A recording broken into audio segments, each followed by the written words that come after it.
Continuamos con la charla Equidad en el cribado neonatal en España, una asignatura pendiente, con Raquel Yayagüi Macías. Hola, buenas tardes a todos. Ante todo quisiera dar las gracias a Jesús Meco y a INDEF por su amable invitación a participar en esta jornada. Yo voy a hacerles una introducción de qué son los programas de cribado neonatal, cuál es la situación en España y por qué tenemos un problema de equidad entre los diferentes programas de las diferentes comunidades autónomas de nuestro país y que, por tanto, hoy en día sigue siendo una asignatura pendiente en la que tenemos que seguir trabajando para que haya mayor equidad. Los programas de cribado neonatal son una actividad esencial en salud pública y su objetivo es identificar presintomáticamente a los recién nacidos que tengan una enfermedad, generalmente son enfermedades raras, las enfermedades que se criban, a fin de intervenir aplicando un tratamiento eficaz, precoz, que permita reducir la morbimortalidad y la discapacidad asociada a estas enfermedades. Hay varios tipos de cribado neonatal, por ejemplo el cribado neonatal de hipoacusia, pero yo me centraré en el más importante de ellos, más conocido como la prueba del talón, que consiste en la toma de unas gotitas de sangre del talón del recién nacido, que en un papel de filtro especial, donde analizaremos algunos marcadores bioquímicos y genéticos para identificar estas enfermedades. Todo programa de cribado neonatal debe garantizar unos principios éticos, los más importantes, el acceso equitativo y universal de los recién nacidos, y a la hora de plantearnos la introducción de una nueva enfermedad en un programa de cribado neonatal debemos garantizar que los bebés van a tener acceso al diagnóstico, al tratamiento y a un seguimiento clínico de calidad.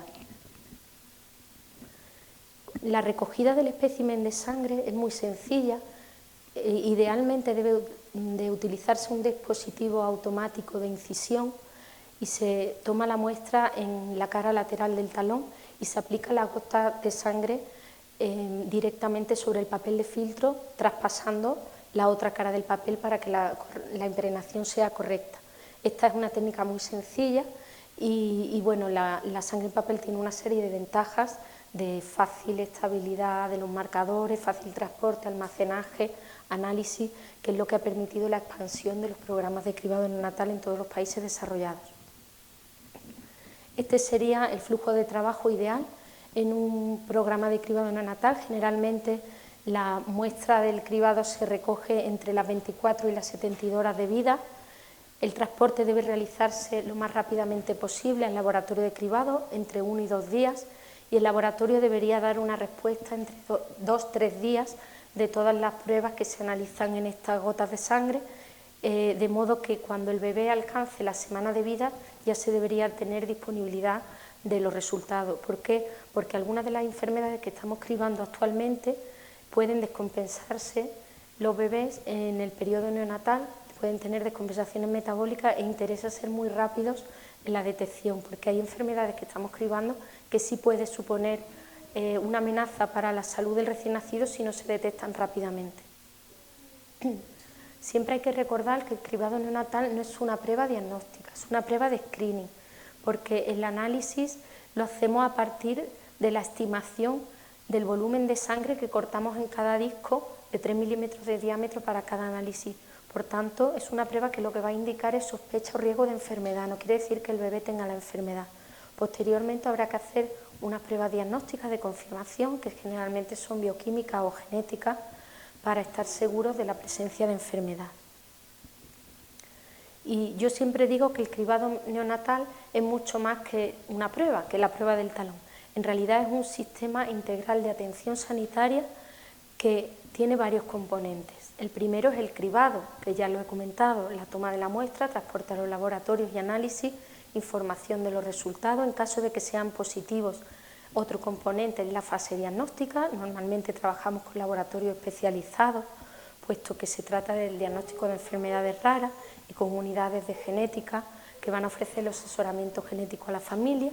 El tratamiento, que también ha de hacerse en unidades de referencia. El seguimiento clínico, generalmente a través de estas mismas unidades, y una evaluación donde se recogen anualmente todos los indicadores de calidad del programa a fin de detectar deficiencias del programa y ver las necesidades de mejora y emprender acciones de mejora. Y después hay un componente transversal que es la educación a lo largo de todo el programa, desde la educación maternal a las familias hasta constantemente a los profesionales. Hay que formarlos para que realicen bien la prueba y también a nivel de laboratorio y a nivel de profesionales clínicos para actualizarse en las nuevas enfermedades y los nuevos tratamientos que se criban.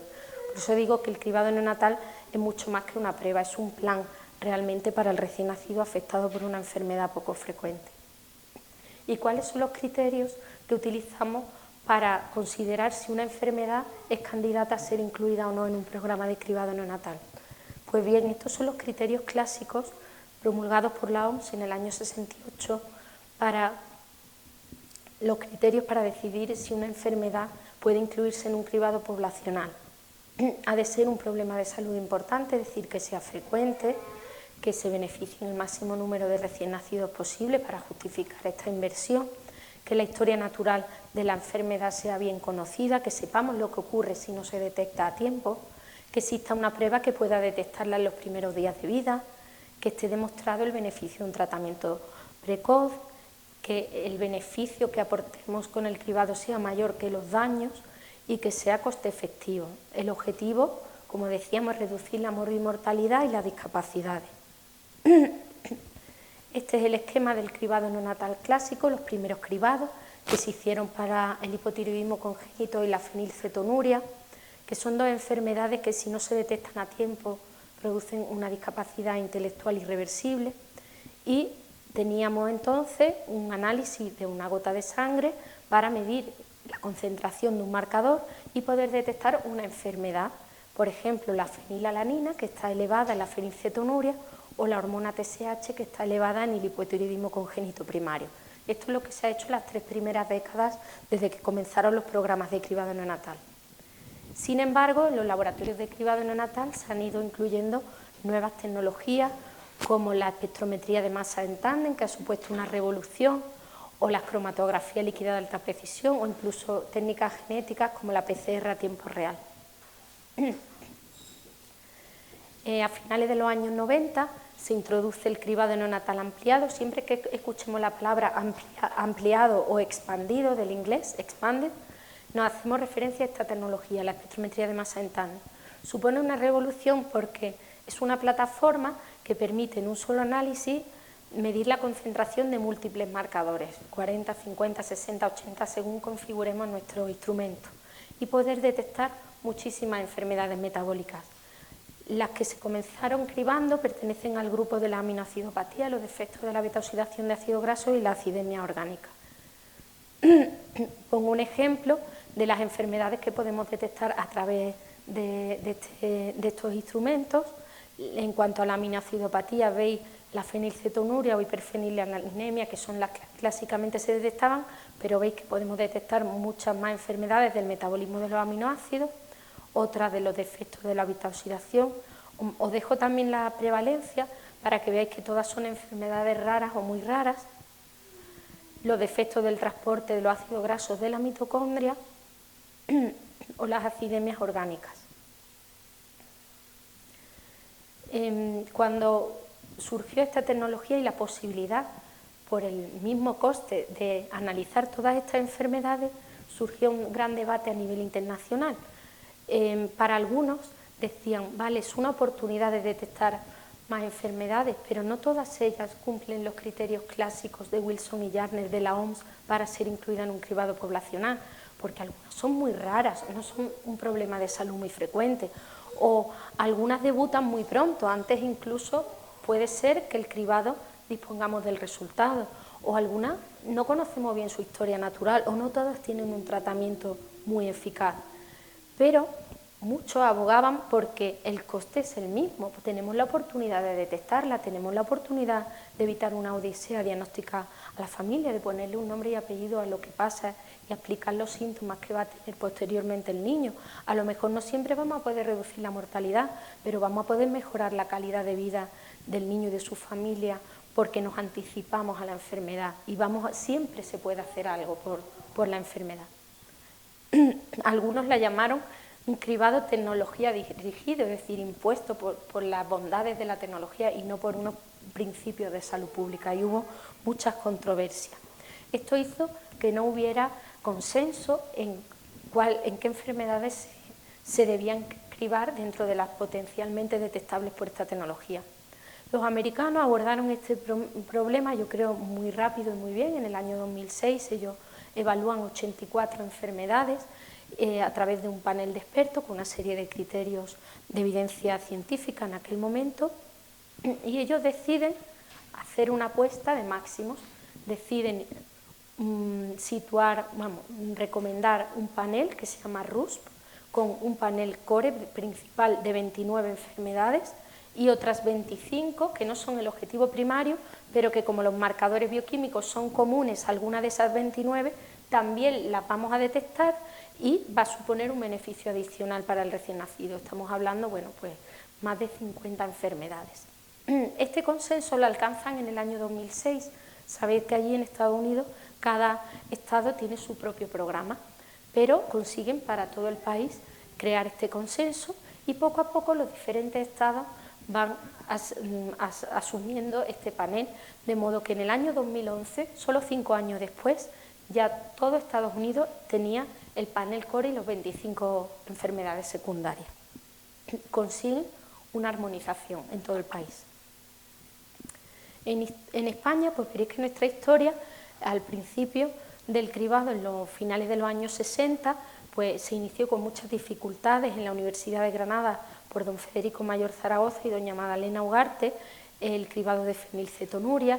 Luego esto impulsó que se creara el Real Patronato de Educación Especial y que por fin en el año 1982 se transfirieran los presupuestos a las comunidades autónomas, lo que se conocía el Plan de la Subnormalidad, de prevención de la subnormalidad, y ya comenzaron los programas de fenilcetonuria y de hipotiroidismo congénito para todo el país. Poco a poco se van incorporando nuevos cribados de manera aislada para la hiperplasia suprarrenal congénita, para la fibrosis quística, y es un hito importante cuando Galicia introduce por primera vez en nuestro país esta tecnología, la espectrometría de masa en tándem, en el año 2000. Sin embargo, tardan muchos años más y muy tímidamente otras comunidades a dar el paso a introducir esta tecnología. De hecho, 9 años después, solo 5 comunidades la tenían implantada. ¿Qué problema estaba provocando esto? Pues que en 2009 hubiera comunidades que solo cribaban 2 enfermedades, el hipotiroidismo congénito y la fenilcetonuria, y otras comunidades como Galicia, Murcia, Andalucía, que habían apostado por esta tecnología, que estaban cribando 30 o más. Y esto era un problema y había una gran desigualdad en cuanto a la equidad. Es por esto que en el año 2009 un grupo de expertos y hablado por varias sociedades científicas publican este documento de consenso en el que analizan y evalúan si 31 enfermedades metabólicas deben ser incluidas en un programa a nivel nacional, que es un documento de consenso, para intentar evitar estas grandes desigualdades que estaban ocurriendo entre comunidades. Ellos concluyen que 15 enfermedades están claramente recomendadas, que se benefician, y 16 las recomiendan, pero que con cautela, ¿no? Como que están pendientes de mayor consenso. Y esto se lo hacen llegar al Ministerio para que tome cartas en el asunto. Y efectivamente, años después, el Ministerio decide actualizar, definir y concretar una cartera básica común, pero fijaos que solo evalúan 16 enfermedades, a pesar de que ya el grupo de consenso años antes había evaluado más de 30. La toma de decisiones la hacen en base a unos criterios esenciales en relación con la enfermedad, la prueba de cribado, el diagnóstico, el tratamiento, y solicitan a las agencias de evaluación de tecnologías sanitarias unos informes de efectividad clínica y de coste-efectividad de estas enfermedades que habrían de ser favorables para que fueran incluidas en la cartera básica. Bueno, finalmente la cartera básica se publica en junio de 2013 y se ejecuta a partir del año 2014, pero con tan solo 7 enfermedades. Aquí fue una pérdida de oportunidad. Se podía haber apostado por un cribado mucho más amplio, ya había suficientes evidencias, ya había muchas comunidades que estaban cribando en nuestro país más de 30 enfermedades, pero ellos deciden que solo 7 enfermedades han de ser obligatorias, de las cuales la deficiencia de MECAD, la acidura glutárica tipo 1 y la deficiencia de LECHAD solo podrían ser detectadas por esta tecnología. Por tanto, obligaba a aquellos laboratorios que no tenían esta tecnología que invirtieran en esta tecnología. Es por esto que hubo que cerrar algunos laboratorios que tenían muy poquito volumen de muestras, porque tiene su comunidad pocos nacimientos, como Cantabria, Navarra, derivaron sus muestras al País Vasco, el centro de Alicante también se cerró, el de Granada también se cerró, y bueno, finalmente en la actualidad hay 19 programas en nuestro país, tanto como comunidades y ciudades autónomas, y 15 laboratorios de cribado neonatal. El cribado de Ceuta se envía a Sevilla, el cribado de Melilla se envía a Murcia. Esto, bueno, pues supuso una redistribución territorial de los laboratorios y una pérdida de oportunidades, porque hubo comunidades que se limitaron, cuando instalaron esta tecnología, a cribar solo lo que decía el Ministerio, mientras que el Ministerio verdaderamente permitía que cada comunidad tuviera su cartera complementaria y que los que estaban ya cribando más enfermedades las siguieran cribando. Pero algunos, a pesar de que el coste en el análisis de cribado es el mismo, decidieron no complicarse la vida y limitarse a lo que, según directrices del Ministerio, eran las enfermedades que verdaderamente tenían evidencia para ser incluidas en un programa de salud pública. Esta diapositiva no la veis muy bien, no está actualizada, es del año 21, pero es simplemente enumerar el número de enfermedades que es muy parecido al actual, que se está cribando en cada comunidad autónoma, simplemente como un reflejo de las diferencias que existen en el número de enfermedades cribadas y la falta de equidad entre comunidades. Pues veis comunidades que tienen 8 o 9, bastantes, y otras pues que están cribando más de 25. Bueno, la cartera se ha ido revisando, veis que muchos de los informes que se han ido solicitando a la Agencia de Evaluación de Tecnología Sanitaria concluyeron como no favorables. Por ejemplo, vemos aquí deficiencia de carnitina, deficiencia de beta-acetotiolasa, acidemia metilmalónica, todas se han ido rechazando, incluso la isovalérica, la acidemia isovalérica se ha rechazado, la galactosemia se ha rechazado, enfermedades que llevan cribándose en Estados Unidos pues, más de 20 años, ¿no? Y del que ya tenemos bastantes estudios longitudinales del beneficio. Finalmente, hay varias enfermedades que han pasado todas las cribas, que han sido la deficiencia de biotinidasa, la hiperplasia suprarrenal congénita, la enfermedad de orina con olor a jarabe de arce y la homocistinuria. Estas 4 enfermedades fueron aprobadas por la Comisión Nacional de Salud Pública en el año 2019 y, sin embargo, todavía no se han incluido en el decreto para que obliguen a las comunidades que no las están haciendo a cribarlas. La realidad es que a día de hoy seguimos con tan solo 7 enfermedades desde el año 2014. Han pasado 9 años y no se ha añadido ninguna más, pero sí que es cierto que próximamente se van a incorporar estas 4. De hecho, ya hay comunidades que han dado el paso de iniciar el cribado. No es el caso de otras comunidades, como por ejemplo como Andalucía, que hasta que no den la orden de que se ejecuten no se van a implementar. Este es un trabajo que se hizo con datos aportados por todos los laboratorios de cribado de los casos detectados, y aquí me gustaría compartir enfermedades, prevalencia de enfermedades ya detectadas, publicadas de las casuísticas que ha habido en España, enfermedades que no están en la cartera. Por ejemplo, veis que de la enfermedad de deficiencia de LECHAD, que sí está entre las 7 obligatorias, se han detectado 11 casos, mientras que hay enfermedades que no están en la cartera que son mucho más prevalentes, como la tiroxanemia tipo 1 con 22 casos o la deficiencia de VLK con 33 casos. Justificaría solo por prevalencia, por el número de niños que se podrían beneficiar, que también estuvieran incluidas en la cartera, tener en cuenta que estos datos no son de todas las comunidades, son solo los aportados por las comunidades que las criban. En realidad su prevalencia es mucho mayor.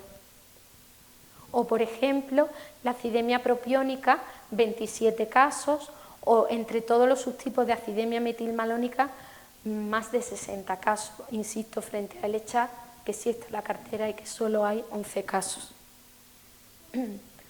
Y bueno, en cuanto a los aspectos legales, yo quería remarcar que las leyes en las que se sustentan los programas de cribado neonatal pues son la Ley de Cohesión y Calidad del Sistema Nacional de Salud, donde se ordenan las prestaciones sanitarias y el desarrollo de cartera de servicios del Sistema Nacional de Salud, la Ley de Investigación Biomédica, donde se incluyen todos los cribados genéticos y el uso de muestras remanentes para investigación, y fijaos, la Ley General de Salud Pública, donde se afirma que existe o debería existir un derecho a la igualdad en el ámbito de la salud pública y el deber de garantía de calidad y accesibilidad para la población.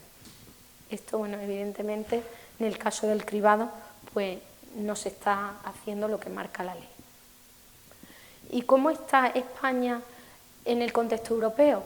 Pues bien, aquí en esta gráfica podéis ver todos estos puntitos, son las enfermedades que se criban en cada país. Si os fijáis, Italia, lo puedo marcar aquí, no apunta bien, pero en el ranking, en el número 1 está Italia, con 48 enfermedades. Vais viendo la gran heterogeneidad que hay entre países, porque no hay un consenso europeo del número de enfermedades que se deberían de cribar, y vemos España más bien en la cola, en la posición 21, con solo 7 enfermedades en la cartera complementaria. Es decir, España en relación a otros países pues europeos estamos bastante a la cola. Y quería compartir con vosotros qué manera alternativas se proponen para evaluar cómo deben ser elegidas las enfermedades que deberían ser incluidas en los programas de cribado neonatal. Eurordis propone en los 10 principios básicos para el cribado neonatal de reciente publicación, en el criterio número 5 debería ser que para la expansión de los programas debería de haber una gobernanza robusta y transparente. Cada región o país debería tener identificada de manera clara, independiente, imparcial y basada en evidencia el proceso para decidir las enfermedades que se cubren en los programas de cribado neonatal, incluyendo a todos los grupos de interés. Por ejemplo, la fórmula que siguen en Países Bajos, que también es verdad que su evaluación es un proceso burocrático y un poco lento, pero sin embargo lo tienen ideado de manera que todos los grupos de interés se sientan a la mesa a debatir qué enfermedades se añaden o qué enfermedades se quitan los programas porque han demostrado que no aportan beneficios. Y fijaos cómo, por supuesto, las asociaciones de pacientes están incluidas en esa mesa y mucho mayor espectro de profesionales y de autoridades sanitarias que el modelo que tenemos actualmente, que básicamente se rige por las evaluaciones que hacen las agencias de evaluación tecnológica. En Italia, otro modelo, es un país que tenía una situación muy parecida a la nuestra, porque también tiene transferida la autonomía de salud a las diferentes regiones, con muchos laboratorios de cribado neonatal, con diferentes programas. Ellos hicieron otro modelo, que es sacar una ley de cribado neonatal, y por ley se tiene que cribar en todo el país pues estas 48 enfermedades. Y además lo hicieron dando un salto hacia adelante, hicieron una apuesta de más. De entrada 48 y de hecho ya se está revisando para ampliar 6 o 7 más. Es otro modelo que nos puede servir de ejemplo y que quizá también podríamos planteárnoslo aquí en nuestro país. Grupos de expertos también han publicado un nuevo algoritmo de cómo deberían evaluarse, en base a qué nuevos criterios debería evaluarse la inclusión de enfermedades, como que los criterios de Wilson y Janet ya están un poco obsoletos y ahora hay otros aspectos que hay que considerar. Y bueno, en el algoritmo ellos además lo utilizan y publican en base a 84 enfermedades que analizan con este algoritmo, ya os digo, ideado por grandes expertos de los errores innatos del metabolismo, que 48 cumplirían requisitos para ser incluidos en un programa de cribado neonatal, mucho más allá de las que estamos haciendo aquí. Y también varias asociaciones de pacientes, sobre todo de inmunodeficiencia, junto con la Sociedad Internacional de Cribado Neonatal, también en una publicación en aras de mejorar y estimular la equidad del cribado neonatal en Europa, dicen en uno de sus principios que la selección de nuevas enfermedades en los paneles de cribado neonatal debería estar publicado en criterios publicados con un procedimiento que debería estar estandarizado, abierto al escrutinio público y que el resultado de las deliberaciones debería ser publicado. Bueno, esto también pues, es algo a tener en cuenta. Y como resumen, como conclusión, me gustaría decir que efectivamente los programas de cribado neonatal ampliado han evolucionado muy rápido, pero de forma asimétrica en nuestro país. Es un problema que llevamos arrastrando ya desde hace más de 20 años y hay muchos problemas todavía sin resolver, que es necesario definir en cada programa las enfermedades que se detectan y las que se informan, porque a veces no tenemos esa información. El instrumento puede detectar muchas enfermedades, pero el programa solo informa algunas, o limito las enfermedades que puede detectar el instrumento porque solo quiero detectar lo que voy a informar. Aquí hay poca transparencia todavía. También creo que es muy importante y es necesario evaluar continuamente, de manera mucho más ágil, de manera mucho más participativa y transparente, con criterios de evidencia científica, la introducción de nuevos cribados a nivel del Sistema Nacional de Salud. Y que a día de hoy no existe todavía un acuerdo internacional sobre qué enfermedades deberían ser incluidas en los programas de cribado neonatal, que quizá esto nos ayudaría mucho. Y como país existe una urgente necesidad de garantizar la equidad y la armonización de los programas de cribado neonatal. Nada más, muchas gracias por vuestra atención.